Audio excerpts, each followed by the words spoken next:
Oke, ya, seperti disampaikan oleh Hana tadi, eh, saya dosen di Institut Agama Kristen Negeri Manado. Kalau Hana dan masih sama saya biasa memanggil istilah more, karena saya sempat mengajar bahasa Ibrani dulu. More kalau bahasa Ibrani modern kan diartikan sebagai guru gitu, teacher atau fiksai. Jadi mereka udah kebiasaan manggil itu. Tapi sekarang saya sementara studi lanjut, studi doktoral di University of Leeds di Inggris. Nah, topik-topik ini memang topik yang apa ya? eh, Mulai dari yang pertemuan yang lalu, kemudian yang sekarang ini pertemuan yang membicarakan topik-topik yang saya kira belum terlalu banyak dibicarakan dalam konteks Indonesia, khususnya di konteks akademik.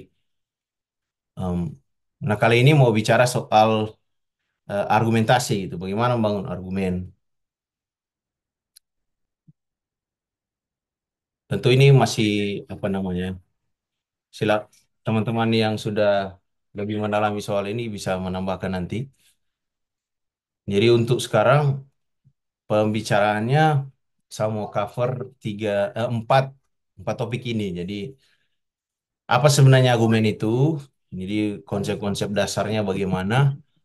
Lalu langkah-langkah membangun argumen.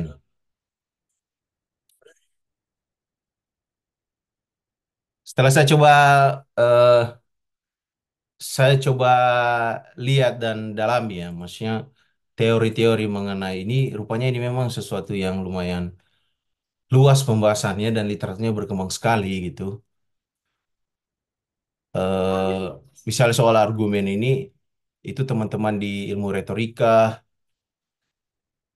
tapi yang lumayan banyak dan ramai itu pembahasannya itu teman-teman di ilmu filsafat.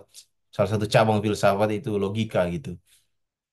Teman-teman yang membahas tentang filsafat tapi dalam konteks bahasa. Itu literaturnya banyak sekali. Jadi ini hanya apa ya, macam apa ya, pembacaan saya terhadap beberapa literatur, tapi juga em,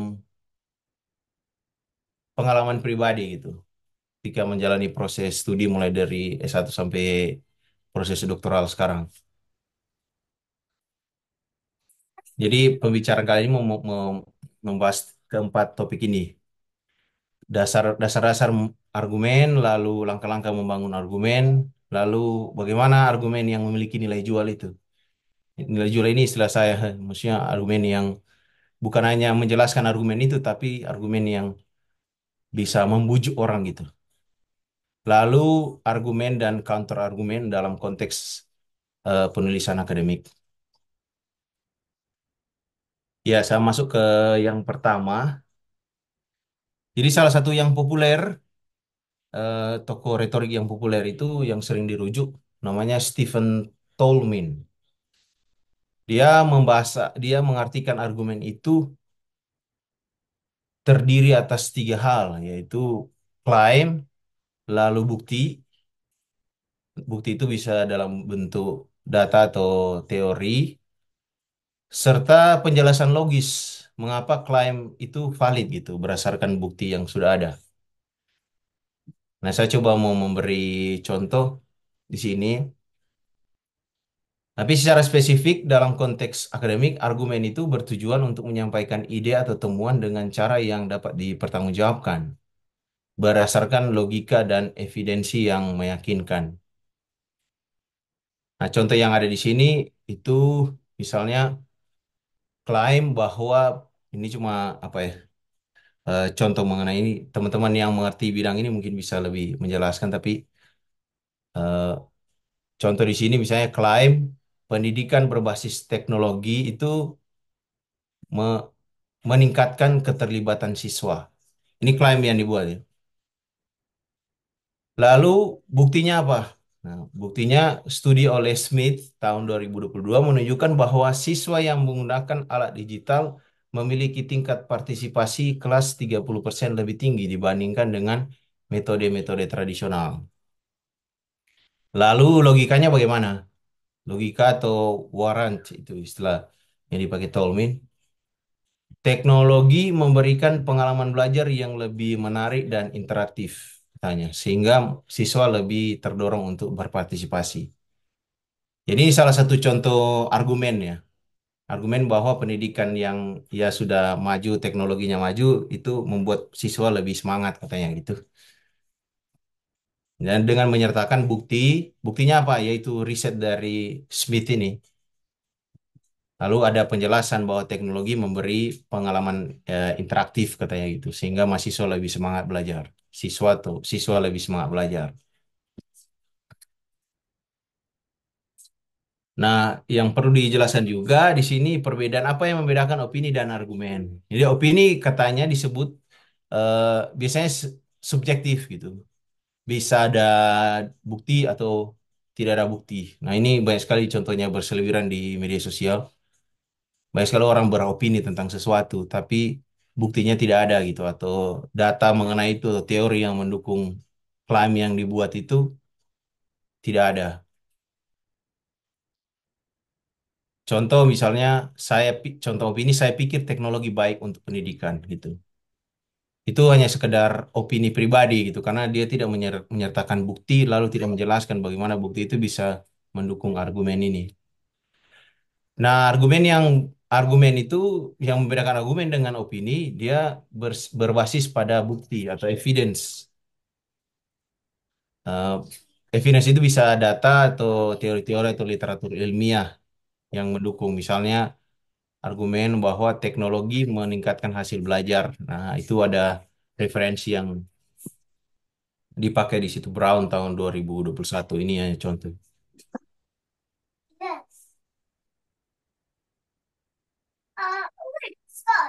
Nah, ada beberapa elemen utama dari argumen yang perlu dipelajari, yaitu klaim. Klaim itu jadi merujuk ke Tolmin tadi, argumen itu dia terdiri atas tiga hal ini. Klaim, bukti, dan warrant. Klaim artinya pernyataan utama, dia spesifik dan bisa diuji. Ini khususnya konteks akademik. Misalnya, transportasi publik mengurangi emisi karbon. Lalu, bukti atau evidence itu data, fakta, atau referensi yang mendukung klaim. Contoh kota dengan transportasi publik, misalnya, jadi klaim tadi transportasi publik itu transportasi publik mengurangi emisi karbon, katanya gitu. Lalu buktinya apa? Nah, setelah ada riset dari IPCC itu, rupanya emisi turun 25% dengan kota yang sering menggunakan transportasi publik, Mulai katanya. sing Inggris tuh, sing kuncane kodir iku. Mendingin di mbok kei ora. Nah,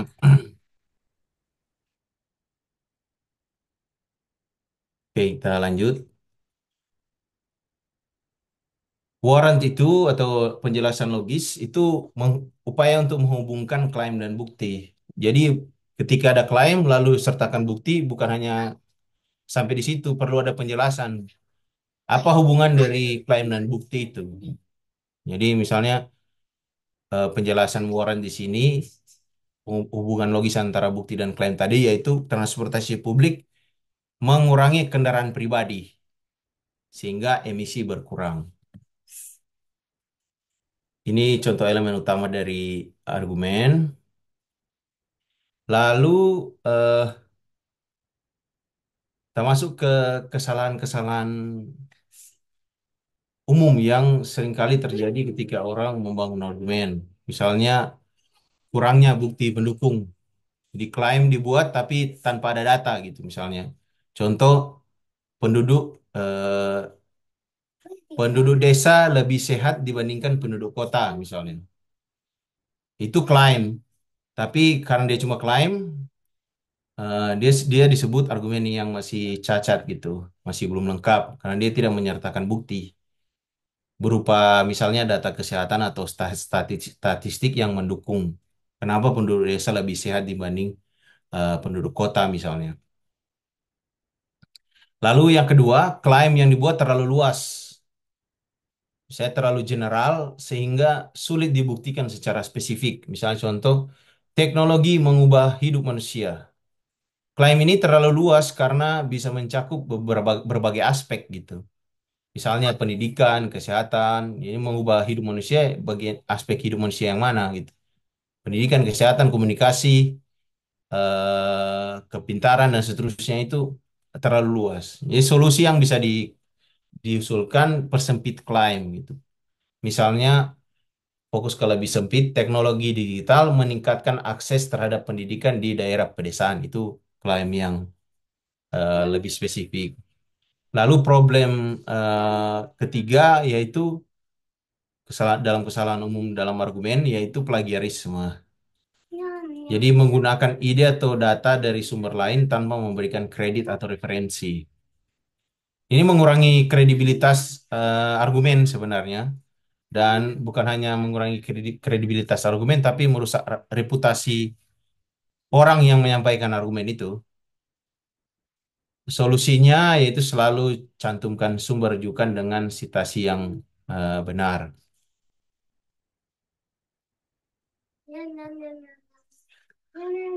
Termasuk ke pokok yang kedua dari eh, pembicaraan mengenai argumenis kali ini, yaitu langkah-langkah membangun argumen. Yang pertama, langkah yang paling awal adalah pahami dengan jelas pertanyaan penelitian atau isu utama yang ingin Anda jawab. Analisis masalah atau topik untuk menemukan fokus utama sehingga argumen yang dibangun menjadi relevan dan terarah. Jadi ada contoh satu di sini misalnya pertanyaan penelitiannya, bagaimana dampak media sosial terhadap kesehatan kesehatan mental remaja? Analisis yang fokus bisa seperti identifikasi apakah Anda akan membahas dampak positif, negatif, atau kedua-duanya gitu. Pilih sudut pandang yang spesifik, misalnya dampak negatif penggunaan media sosial terhadap kecemasan remaja. Itu sudah langkah awal yang bagus ya, maksudnya sudah jelas gitu pertanyaannya apa, lalu mau direspon seperti apa. Tipsnya di sini misalnya pastikan fokus Anda sesuai dengan batasan atau ruang lingkup penelitian. Jika pertanyaan terlalu luas, persempit menjadi aspek yang lebih spesifik. Ya, argumen itu jadi sangat kuat karena dia spesifik. Makin perbedaan dia kalau terlalu general gitu, terlalu luas atau terlalu umum, dan dia terlalu dan spesifik itu. Kalau dia spesifik, makin makin mudah sebenarnya memberi bukti, memberi evidence.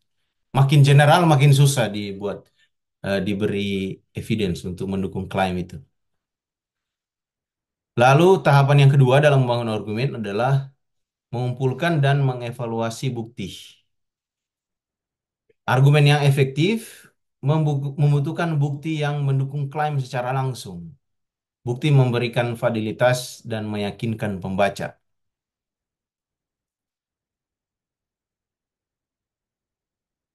Carilah bukti yang dari sumber yang kredibel seperti jurnal ilmiah, buku akademik, laporan resmi, atau data penelitian terbaru.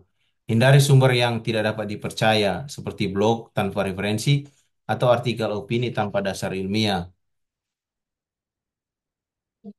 Lalu eh, contoh di sini misalnya upaya untuk menyusun dan mengevaluasi argumen adalah melihat eh, hubungan antara klaim, bukti, dan waran. Kembali ke penjelasan Tolmin yang awal tadi. Perlu ada semacam apa ya upaya memahami struktur piramidnya bagaimana.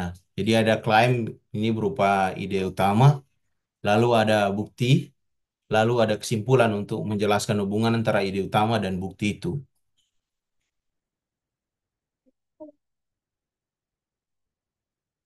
Eh, jadi tahapan untuk menyusun argumen kembali ke struktur yang piramid itu. Buat ide utamanya, lalu buat apa yang mendukung ide utama itu, lalu berikan kesimpulan yang menjelaskan hubungan antara bukti dan ide utama itu.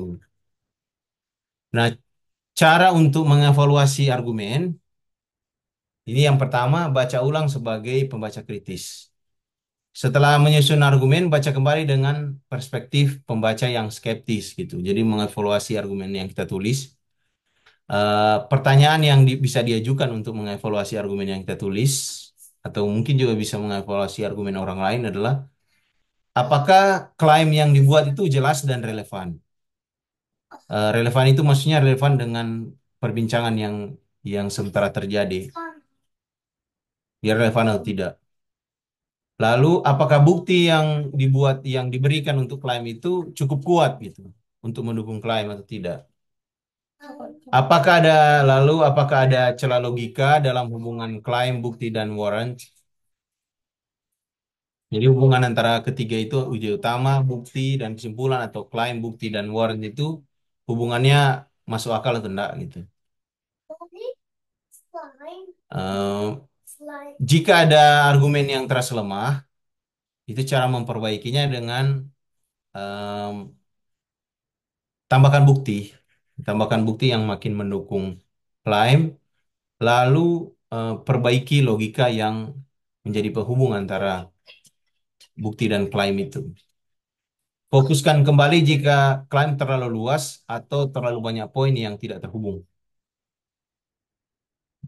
Jadi tipsnya di sini misalnya, manfaatkan feedback dari teman-teman atau mentor atau dosen atau guru untuk melihat apakah memang argumen yang kita buat itu cukup kuat gitu. Cukup kuat dalam arti klaim, bukti, dan warrant ini masuk akal, nyambung.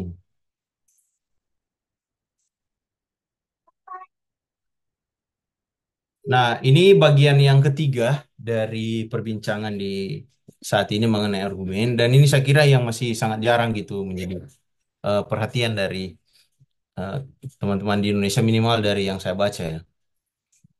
Entah itu buku ataupun artikel jurnal ilmiah. Belum lagi kalau disebut tulisan-tulisan akademik yang lain. Jadi argumen yang baik itu, jadi ada tulisan yang saya baca di artikel jurnal Informal Logic, nama jurnalnya Informal Logic. Dia mempertanyakan sebenarnya eh, apa yang membuat sebuah argumen itu betul-betul kuat dan menjual gitu.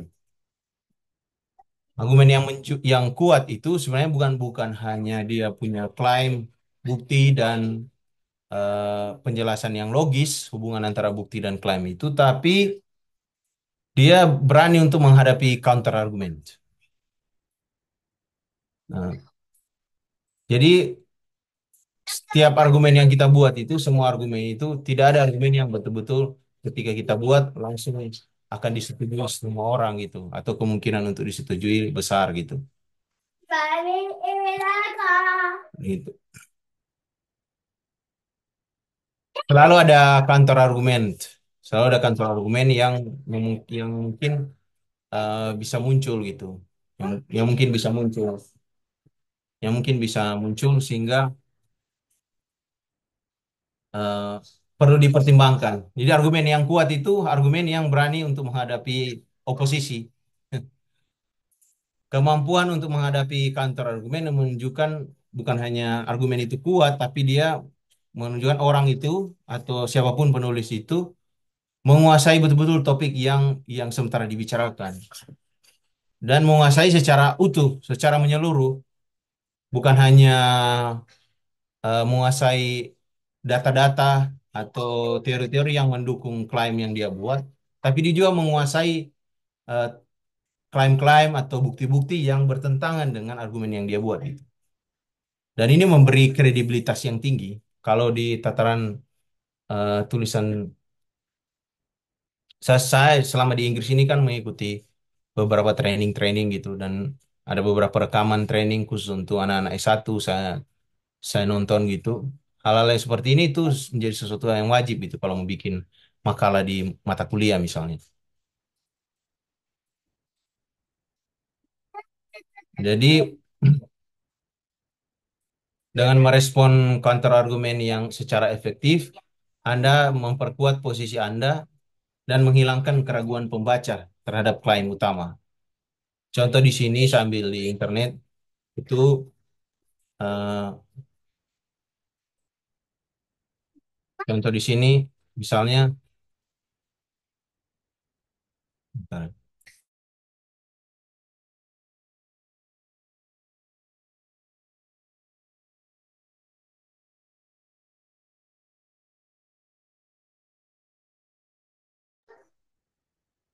Nah, ini lalu di argumen dengan nilai jual ini, contoh misalnya affirmative action. Jadi affirmative action ini maksudnya tiap kali ada kebijakan atau kebijakan dari pemerintah misalnya, itu lebih condong mengafirmasi kelompok-kelompok yang minoritas misalnya. Nah, affirmative action ini dia punya semacam apa? eh, Affirmative action ini dia punya counter argumen juga. Karena dirasa seperti mendiskriminasi kelompok-kelompok mayoritas gitu. Nah, apa ya? Respon untuk counter argumen itu misalnya dengan menunjukkan data bahwa affirmative action tidak merugikan kelompok mayoritas misalnya, melainkan menciptakan akses yang lebih adil bagi kelompok yang terpinggirkan. Studi juga menunjukkan bahwa masyarakat yang lebih adil secara sosial memiliki tingkat stabilitas ekonomi dan sosial yang lebih baik itu. Itu,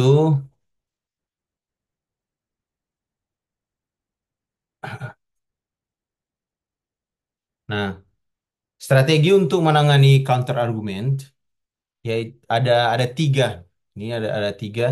Yang pertama, identifikasi potensi counter argument. Jadi semua argumen yang kita bikin itu selalu ada kemungkinan counter argument. Dan kalau kita misalnya membahas topik yang sudah dibahas oleh banyak orang, pasti sudah banyak sekali bertebaran argumen dan counter argumen di literatur-literatur. Jadi memang harus dibaca dulu. Ini contoh tadi mengenai affirmative action. Ini contoh yang kedua. Nah, tips yang kedua untuk menangani counter argumen misalnya menggunakan data yang kuat itu. Jadi counter argumen memang hadir untuk menjadi oposisi atau lawan dari argumen kita, argumen yang kita coba bangun. Dan mereka mungkin punya evidence sendiri, punya bukti sendiri gitu ya. Nah, cara mematahkan argumen mereka, argumen mematahkan counter argumen itu adalah dengan memberi bukti yang relevan atau bukti yang lebih kuat lagi gitu dibanding mereka untuk mendukung klaim yang kita buat gitu. Baik berupa data empiris, literatur ilmiah atau logika yang mendalam gitu. Pastikan bukti yang Anda gunakan langsung menjawab keberatan yang diajukan. Contoh, untuk menghadapi argumen bahwa teknologi menyebabkan gangguan, Anda dapat menunjukkan studi yang mengungkapkan bahwa produktivitas meningkat ketika teknologi digunakan dengan strategi waktu yang tepat. Jadi ketika berhadapan dengan counter argumen, sebisa mungkin integrasikan apa yang kita respon terhadap counter argumen itu ke dalam narasi. Jadi counter argumen itu tidak selamanya harus berupaya kita matikan, tapi bisa juga kita buat itu mendukung klaim kita. Jadi itu tiga strategi untuk menghadapi counter argumen, yaitu identifikasi potensi kritik, gunakan data yang kuat untuk menjawab, lalu integrasikan ke dalam narasi sebagai penguat klaim. Saya berupaya untuk memberi banyak contoh di sini untuk menjelaskan poin-poin mengenai argumen ini, dan khusus untuk argumen dan counter argumen ini ada tiga contoh yang saya mau sertakan. Yang pertama, contoh dari bidang sosial yaitu jadi soal affirmative action tadi, klaim mengenai kebijakan affirmative action itu sebenarnya meningkatkan keadilan sosial. Kebijakan ini diskriminatif terhadap kelompok mayoritas itu counter argumennya. Tapi untuk merespon counter argumen itu bilang bahwa data menunjukkan bahwa affirmative action justru memberi aspek akses gitu, memberi akses kepada kelompok terpinggirkan tanpa mengurangi hak kelompok mayoritas. Jadi sebenarnya kelompok mayoritas tidak dirugikan gitu. Nah, buktinya apa? Ya, ada studi dari Brown tahun 2021 bahwa terjadi peningkatan kesetaraan kesempatan gitu tanpa penurunan kualitas kerja atau pendidikan. Di cara merespon, ini dari bidang teologi. Jadi misalnya klaim dari kajian teologi, Allah yang menderita itu relevan dalam teologi trauma, gitu. Nah, ada counter argumennya juga. Oh, tradisi teologi klasik menolak bahwa Allah bisa menderita gitu katanya. Nah, cara merespon counter argumen itu misalnya dengan bilang bahwa Alkitab menunjukkan elemen penderitaan dalam natur ilahi, seperti dalam pengalaman Yesus di kayu salib itu. Perspektif ini memberi harapan bagi korban trauma karena mereka melihat Allah sebagai sosok yang memahami penderitaan manusia secara mendalam. Itu respon terhadap counter argumen itu.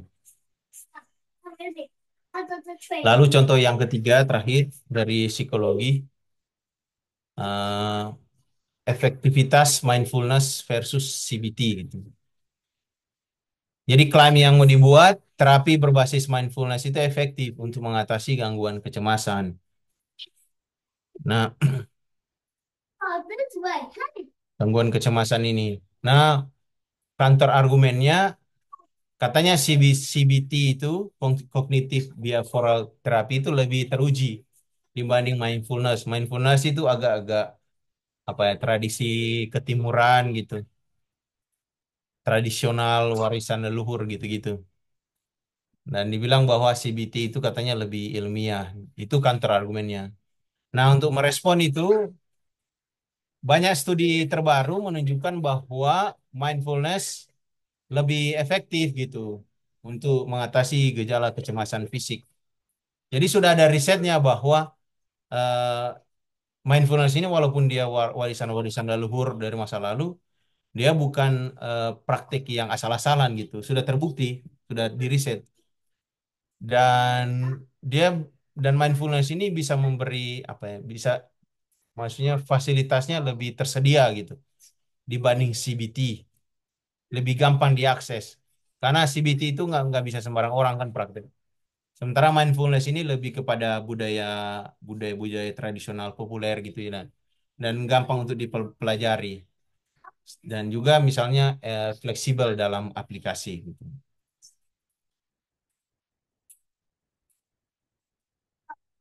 Nah, sekarang saya masuk ke bagian terakhir dari eh, eh, perbincangan kali ini, yaitu bagaimana mengaplikasikannya dalam penulisan akademik. Jadi memang eh,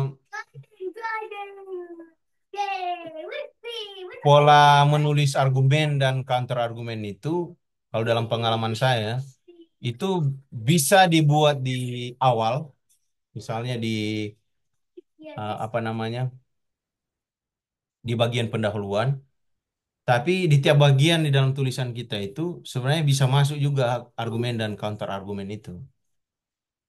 Ini untuk memberi semacam penjelasan yang sederhana, misalnya untuk kali ini bahwa aplikasi argumen dan counter argumen itu, diskusi antara argumen dan counter argumen itu bisa masuk di bab pendahuluan dan bab pembahasan gitu.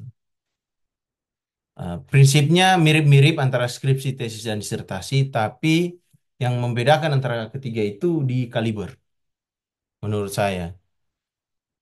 Kalau skripsi itu lebih sederhana counter argumennya. Makin naik dia makin ke tesis, apalagi kalau di disertasi itu ketika kita buat klaim sebisa mungkin counter argumen yang kita sajikan dan yang kita ajak dalam tanda kutip berdialog atau bertengkar gitu itu eh, makin banyak karena literatur yang kita baca harus lebih banyak dan yang kedua makin detail gitu. Jadi respon terhadap terhadap counter argumen itu jadi lebih kompleks. Itu yang membedakan antara skripsi, tesis, dan disertasi. Makin tinggi tataran studinya, makin kompleks respon terhadap makin banyak counter argumen yang didialogkan dan makin kompleks respon terhadap counter argumen yang banyak itu.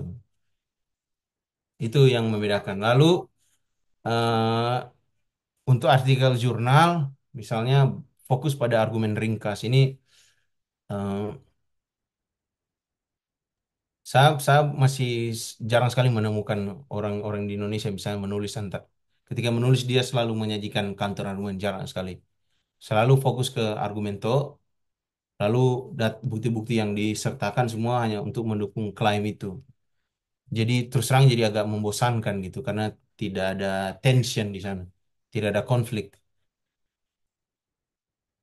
Saya kira artikel jurnal itu seharusnya bisa menjadi ruang untuk diskusi yang eh, lebih singkat dan lebih apa sebenarnya counter argumen itu. Dan itu banyak terjadi, misalnya eh, artikel-artikel jurnal yang ditulis untuk merespon pemikiran orang lain gitu misalnya.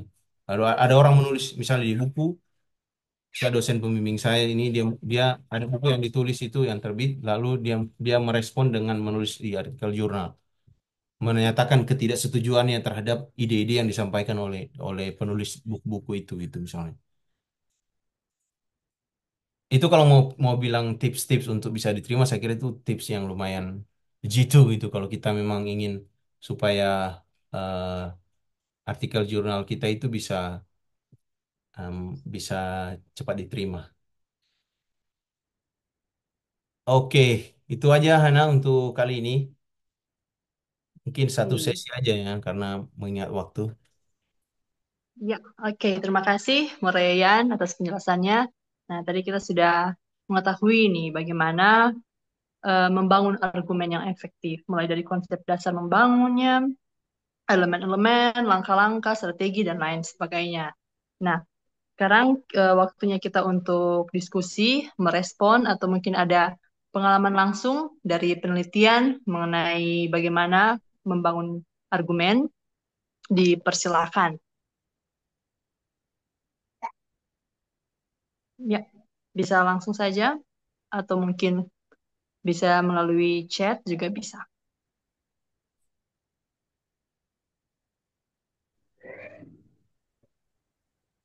Iya, malam Pak. Oh iya, selamat Ya, malam. Alex. Iya, makasih Silakan. Pak Yan, Bu Hana ya. Untuk materinya ini seperti apa ya, warming up buat saya karena sudah lama sekali nggak belajar.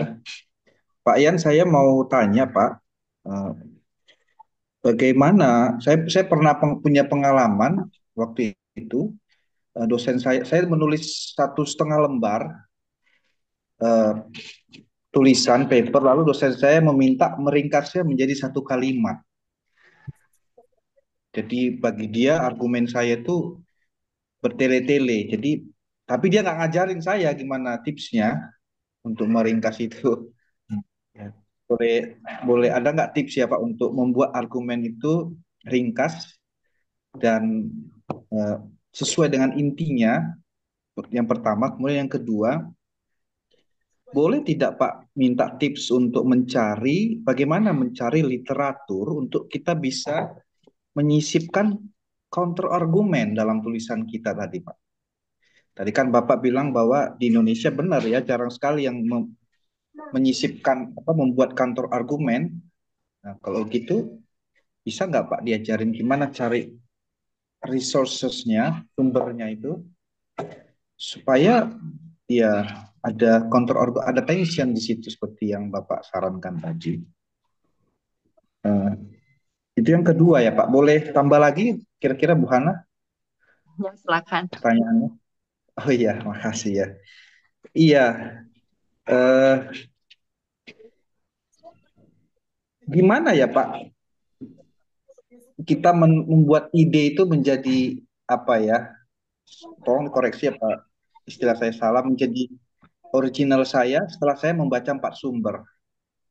Jadi saya mencari ide, tapi sebenarnya itu sudah dari 4 sumber, lalu saya munculkan sebagai sebuah ide dan gimana ya sikap etis itu ya, apa itu milik saya atau bagaimana ya Pak, sebuah klaim ide itu bagaimana menyikapinya itu Pak? Saya kadang seperti ada apa ya, ada rasa nggak, apakah ini integritas atau tidak gitu. Jadi mohon ini ya Pak.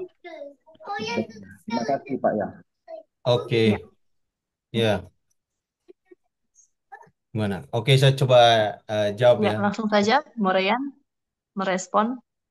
Ya, saya kira permintaan dari dosennya Pak Alex itu permintaan untuk sebenarnya klaimnya apa gitu. Seperti yang saya jelaskan tadi.